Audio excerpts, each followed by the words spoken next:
Just to be clear, in my theater, nobody clapped once the Joker was over. Except me. Does this mean there's something wrong with me? Pasito tum tum, pasito tum tum, pasito tum tum, pasito tum tum, pasito tum. Joker is not like any other comic book movie, because it's not filmed like a comic book movie. It's not about an anti-hero who must face a greater villain so he may become the hero in the end, which ironically he does so in a twisted way. This is a character study about a mentally ill man who becomes a psychotic killer. The director Todd Phillips took creative inspiration from Martin Scorsese's films from the likes of King of Comedy and Taxi Driver. The Joker has been compared the most to Taxi Driver when related to their take on mental health and how far can someone be pushed to the brink of snap. As much as the Joker has been getting plenty of buzz for an Oscar nomination, exactly how Taxi Driver was nominated, recently Scorsese came out expressing that superheroes are not cinema, meaning that they are not art or are not capable of causing thought-provoking discussions. Well, seeing how we just barely got from Endgame, Joker attempts to evolve the genre from blockbusters to a thought-provoking drama that can stand as equal to other cinematic films as Taxi Driver. And for the most part, it succeeds effectively. So, does the Joker deserve to be compared to the likes of Taxi Driver? Well, there's some gestures that it borrows from Taxi Driver, like the finger headshot, the same gesture that the Joker and his girlfriend repeat. And seeing how Robert De Niro appears in the Joker, the actor from Taxi Driver, I can't help but to see its symbolic meaning of passing the torch from one madman to the other. So if there's nothing wrong with me, I need to ask this. Taxi Driver, Joker, what did they have in common? Crazy's the new normal!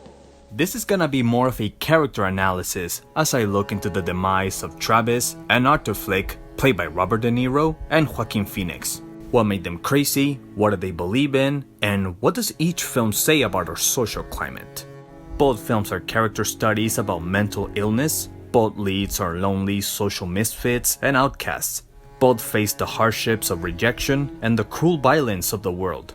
They both want to fit in, but they're too mentally unstable to do so. In their moments of desperation, they turn into a path of violence as in the end, they transform into a twisted image of their former selves. For Travis, it's the form of a terrorist shooter. For Arthur Fleck, it's the form of the clown prince we all know from the comic books.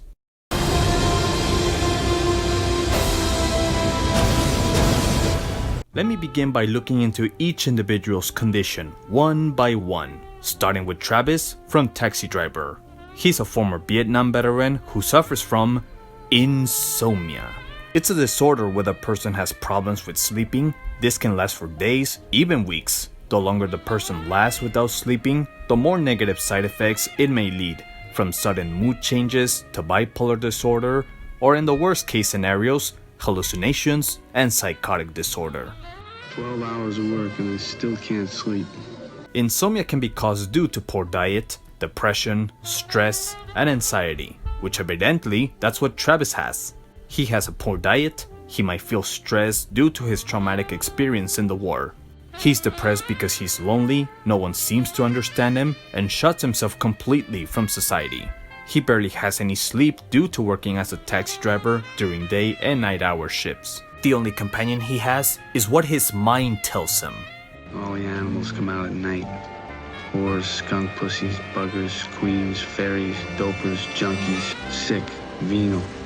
Someday a real rain will come and wash all this scum off the streets. That could play out to his hallucination symptoms. He convinces himself that the world is full of scum, underserving people of living, and they need to be wiped out either by someone else or by himself.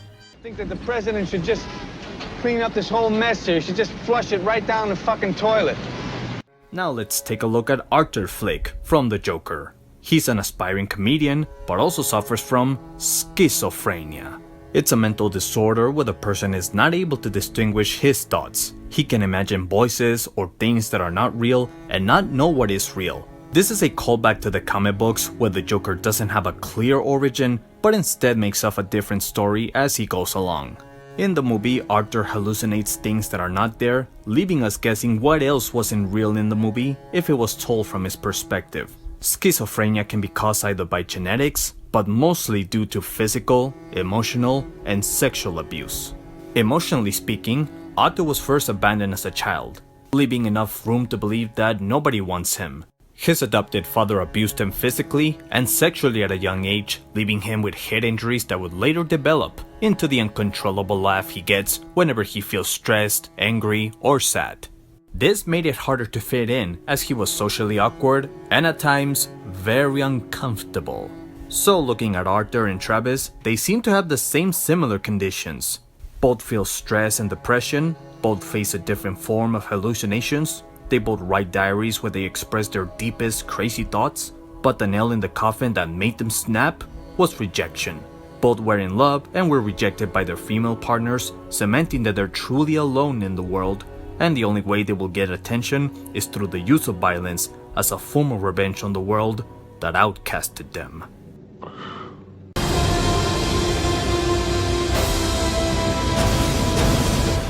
As much as Travis and Arthur become obsessed with a political leader, they don't have any ideal beliefs. They don't believe in anything, neither they care to change the world. Travis is because he's not too intelligent, and Arthur is because the world has been too cruel to him to have any hope.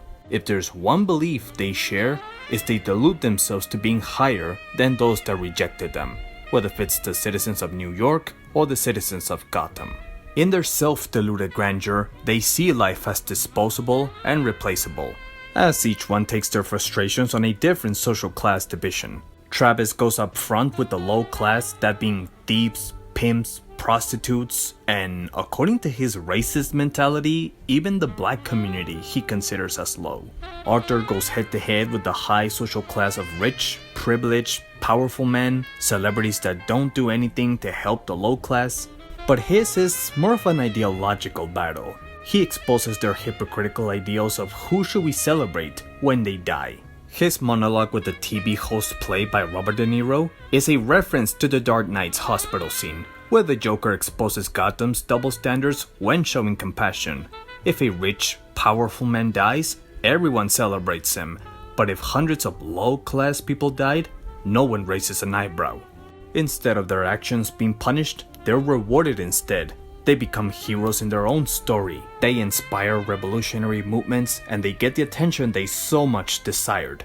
But on the flip side, this could be misinterpreted as glorifying their actions, or in the worst case scenario, inspire a new Travis or a new Joker.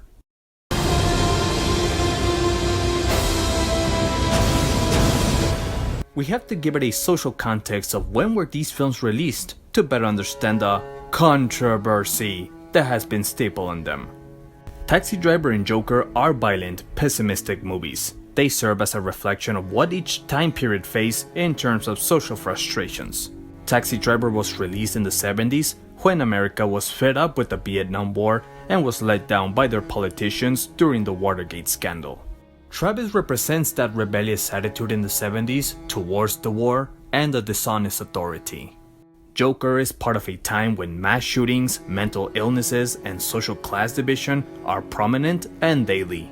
Both films have been criticized for their use of violence, but what concerned critics the most was how they humanized the killers. Where if somebody was going through a tough mental breakdown and saw these films, they might feel justified to cause a shooting, with the hope of becoming recognized as heroes. Now, this is where we gotta be careful when using such terms as anti-hero. Notice how in some reviews, the Joker is not mentioned as a villain, but as an anti-hero. An anti-hero is someone that holds the light side and the dark side in them. It almost implies that this Joker is at the same moral standards of good and bad as a Deadpool, Wolverine, Punisher, or other villains that become heroes in their movies, like Maleficent, Venom, and even Halle Berry's own Catwoman. But let's not forget something. It's still the Joker, one of the greatest fictional villains of all time. It's like if you made an origin story humanizing Hitler and Osama bin Laden. Yeah, you might at first see why they did what they did, but they're still Hitler and Osama bin Laden.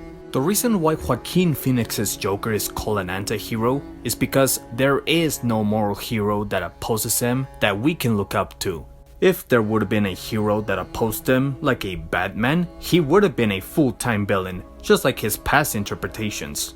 Same goes to Travis. If there would have been a hero, he would have been the main villain. If any category Travis and the Joker belong to, is with the likes of Hannibal Lecter and Alex from Clockwork Orange. These are not heroes, they are villains who are mistaken in the media as heroes. Neither movie glorifies the violence or means to influence a copycat. Their intention is to serve as an awareness for mental illness and as a warning to treat these illnesses more seriously and carefully. So in later futures, this joke doesn't become a reality. What do you get when you mix a mentally ill man and a society that treats him like garbage? Well, you get what you deserve.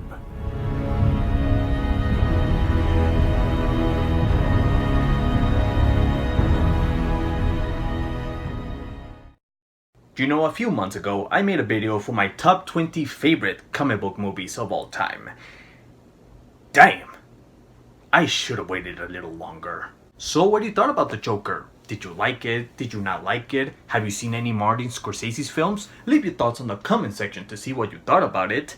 And if you like this video, leave a like and subscribe for more content. Well guys, tune in next time because when I get back, I'll be talking about Joker. Yes, I'll be reviewing Joker once again so I can compare it with the King of Comedy. So for now, that's it for today. Ciao. Pasito tum tum, pasito tum tum.